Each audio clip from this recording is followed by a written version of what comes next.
Ngomong tapi nahan-nahan nih Bang, soalnya nanti kamera kami disorot masuk sama dosen, ditandain sama dosen nanti. Bang Andreas, komentar lu Bang, boleh Bang? Ada yang mengatakan terahnya Jokowi redup, tapi Bang Norman masih yakin betul itu banyak sosok-sosok potensial, putra-putranya Presiden ke-7, mereka sudah siap untuk menempuh 2029 nanti. Ya, kalau kita lihat politisi,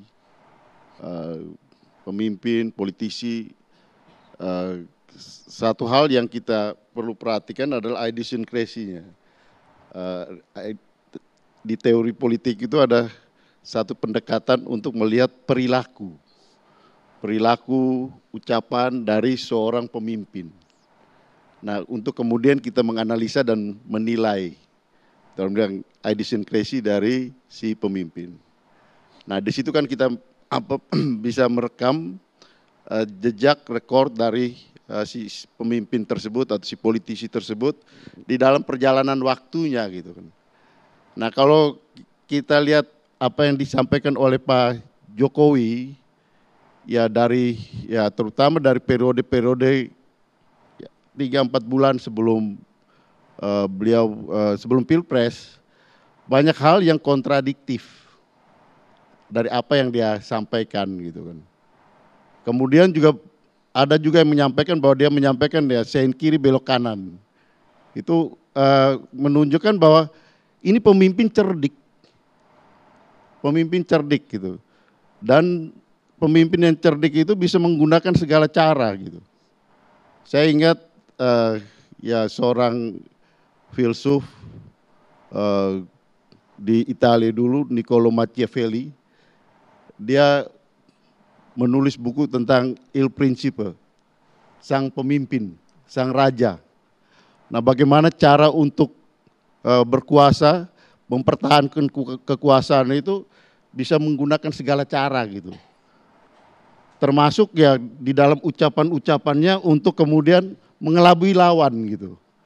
Nah, disitulah kecerdikan daripada sang pemimpin untuk berkuasa, mempertahankan kekuasaan, atau memperluas kekuasaan, melebarkan kekuasaan. Nah, dalam perilaku seperti inilah saya lihat ya Pak Jokowi orang yang cerdik. Di dalam memainkan semua peran-peran politiknya termasuk di dalam ucapan-ucapannya. Dan dalam hal ini ya tentu ini apakah hal ini baik atau tidak, tentu rakyat yang akan menilai gitu. Nah, di dalam kasus seperti ini apa yang beliau sampaikan misalnya berkaitan dengan dua periode atau mendukung Prabowo Gibran maju 2 periode. Prabowo Gibran untuk 2 periode gitu. Ada yang menyatakan bahwa terlalu pagi. Ya kalau terlalu pagi itu relatif.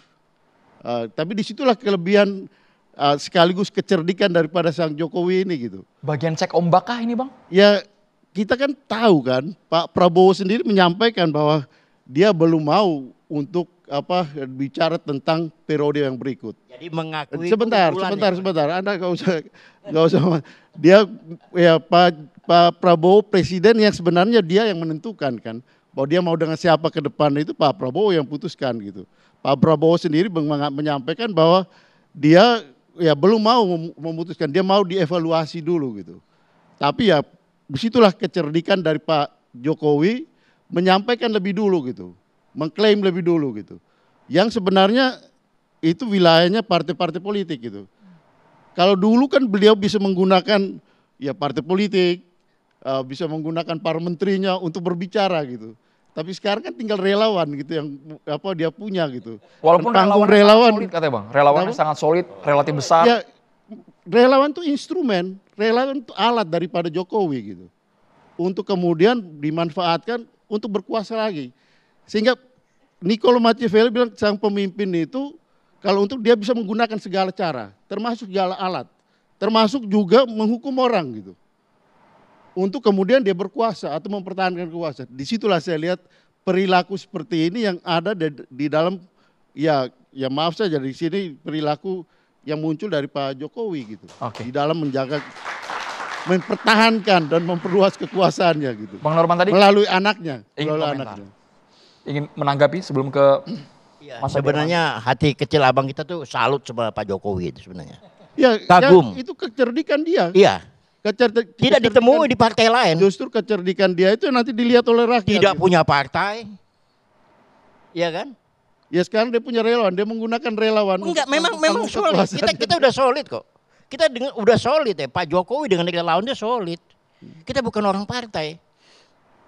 Jadi kenapa kita suruh dukung 2 periode? Ini satu kesatuan. Supaya pembangunan ini tidak terpecah. Fokus saja. Yang sudah dibina, yang sudah dirintis oleh Presiden ke-7 ini dilanjutkan oleh Presiden Pak Prabowo. Sebenarnya nggak ada artinya itu. Bagi orang politik Nggak ya. ada artinya karena yang mengusung itu adalah partai politik. Kendaraannya partai politik. Kendaraannya, tapi yang memilih adalah rakyat Indonesia. Mereka kan instrumen aja gitu, Pak, alat. ini satu contoh ya. Daripada Waktu alat kita Pak Jokowi. mau mengusung Pak Prabowo, kita diundang.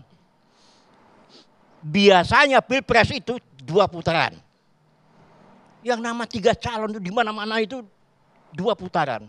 Tapi kita berjanji, kita minta 1 putaran. Alhamdulillah 1 putaran selesai. Itu kehebatan relawan di situ. Ya itulah ini alat daripada Pak Jokowi itu. Maksudnya Dan alat mereka bagaimana? alat untuk berkuasa, dia berkuasa. Oke, udah nggak berkuasa lagi. Ya kan mempertahankan kuasa melalui anaknya tadi. Oh, anaknya kan Pak Prabowo yang minta. Oh enggak. Nah, Pak Prabowo belum ini PDI minta ditolak oleh kita bicara ke depan. oleh kita Gibran. bicara ke depan, kita bicara ke Ya. depan. PDI minta ditolak oleh Gibran. Ya, Kita tidak bicara ke masa depan, lalu ya? kita bicara, Ya. bukan Enggak, bicara ini jelas Nah, kok. topiknya beda. Anies minta ditolak oleh Gibran. Kita bicara ke depan, Bapak-bapak, tidak Ini ke mungkin depan lagi ini. 3-4 tahun Artinya- lalu terjadi. Wapres kita ini, Enggak, konteksnya beda ini. enggak, wapres kita memang Nggak langsung paham Pak Prabowo persoalan, yang nggak minta. paham persoalan. Bang Mardhani, Enggak paham persoalan. Norman dia. memberikan komparasi antara relawan dan juga mesin partai politik. Jokowi sejauh ini kita tidak tahu menempel di partai politik mana. Tidak ada sama sekali mungkin sejauh ini karena belum dideklarasikan sama PSI. Mungkin ya Mas Ade, ini kan masih interpretasi kami, para jurnalis. Sebetulnya kalau politiknya ya PSI salah satu kendaraan. Kaisang, Karena anaknya ada di situ. Ketua Umum.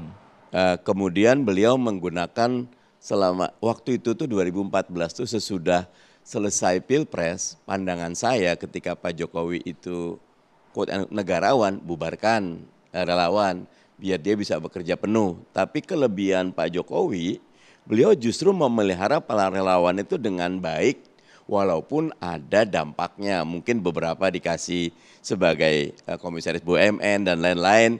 Tidak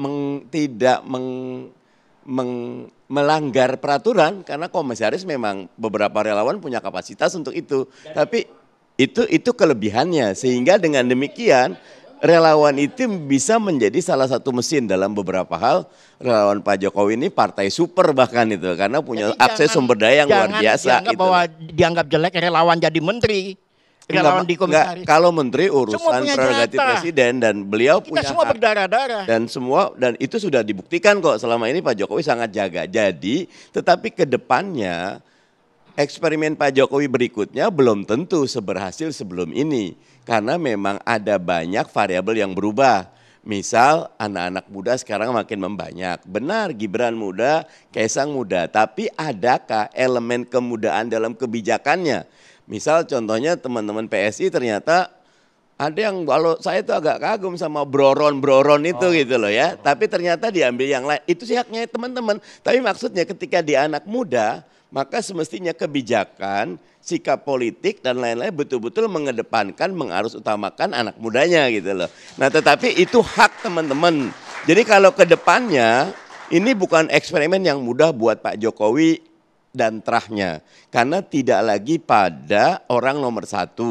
Dalam beberapa hal Pak Prabowo juga sudah berjalan dengan segala pesonanya untuk mencoba mengkonsolidasi kekuasaan agar fokusnya tidak kepada yang lain tapi kepada Pak Prabowo sendiri. Nah ini menarik ke depannya. Dan satu kelebihan saya izin, saya ketemu Pak Jokowi itu 2 kali dengan wajah yang lagi sakit ya, tidak sesehat biasanya. Sakit, kenapa itu sakit?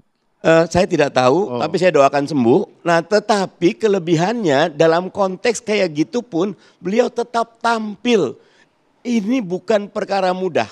Artinya beliau dengan wajah yang tidak pro kepada pasar, beliau tetap tampil dan buat saya itu kelebihan beliau, itu kelebihan yang harus buat saya pelajari itu loh. Nah, Betul-betul di-maintain gitu ya.